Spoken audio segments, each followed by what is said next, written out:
Now, obviously you can't see me very well. That's because we are out here in the park late at night.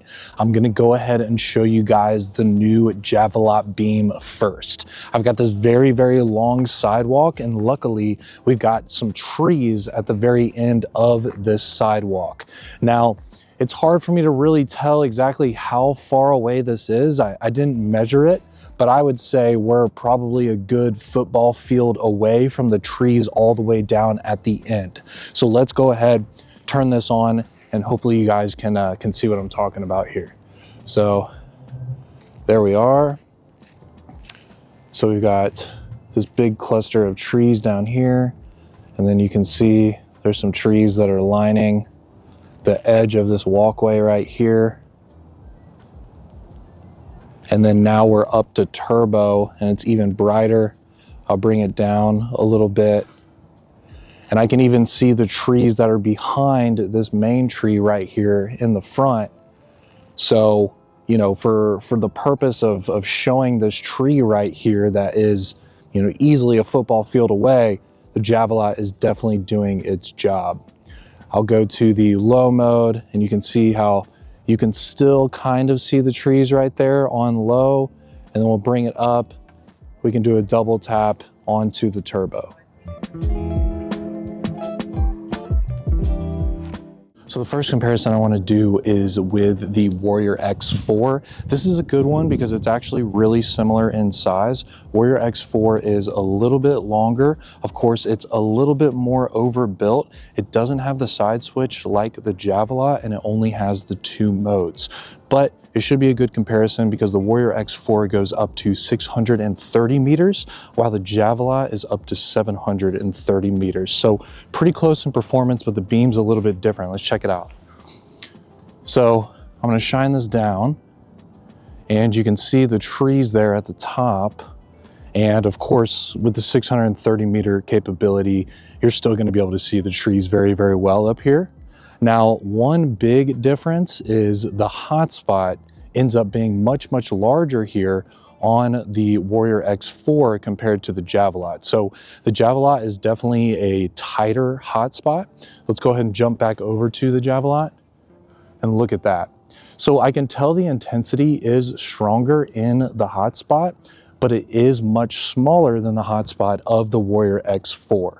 So I would say the Warrior X4 is a little bit more of a flood beam, even though it's still a thrower compared to the Javelot. So again, there's your Javelot, and there is your Warrior X4. The Warrior X4 is also a little bit more cool white as well.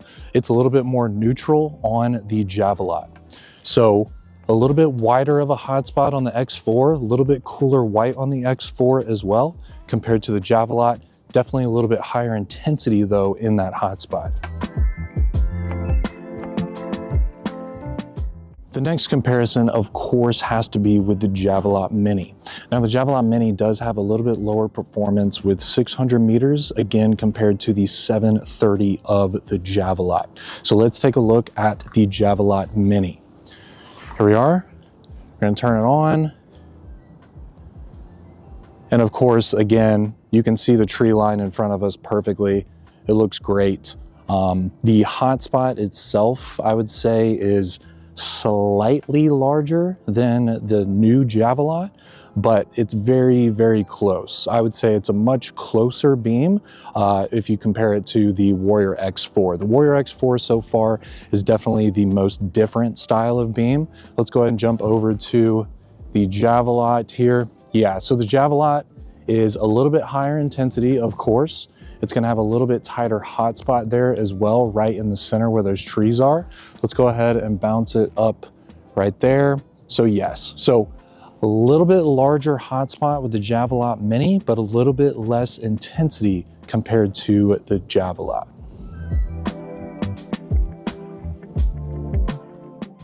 Now, just for good measure, let's also take a look at the Javelot Tac. It's basically the same as the Javelot Mini, but I still want to show it to you guys. So here is the Javelot Tac, which is a rifle light actually. So let's throw this on. And yes, it's virtually the exact same beam as the Javelot Mini. I don't see much difference here at all. Again, the intensity of the hotspot is a little less than the new Javelot, but it is slightly larger. We'll bounce back to the standard Javelot here, and you can see, of course, it's going to have the higher intensity and the tighter hotspot. And now the last comparison I want to do is with the Javelot Pro 2. Now, obviously, this is about twice the size and almost twice the output at 1,050 meters, but I still just want to show it to you because this is going to look really cool. So here we are. Oh man, that tree down there is so bright. This is a joke for this light. This is unbelievable. Let's bounce back to the Javelot. And you can see, yeah, it's nowhere near as bright, but again, we're talking about a light that is much more expensive and literally twice the size. So I think, again, for the size of the light and the price, the Javelot is definitely a really great value. And again, you can actually carry it, which is nice. This Javelot Pro 2, you can put it in the holster, you can put it in the case that it comes in, but you're not going to be carrying this thing around. So it just depends on your usage. If you have the space for it, if you don't mind having the size of the Javelot Pro 2, then maybe you want something that is this strong. But if you don't need it, if you want something smaller, I think the Javelot is definitely the way to go. But both lights, very, very impressive. All the lights that I showed here are extremely impressive. They're all amazing throwers. It just depends on the type of beam profile that you want and the physical attributes of the light. So thanks a lot for watching, guys, and we'll see you next time.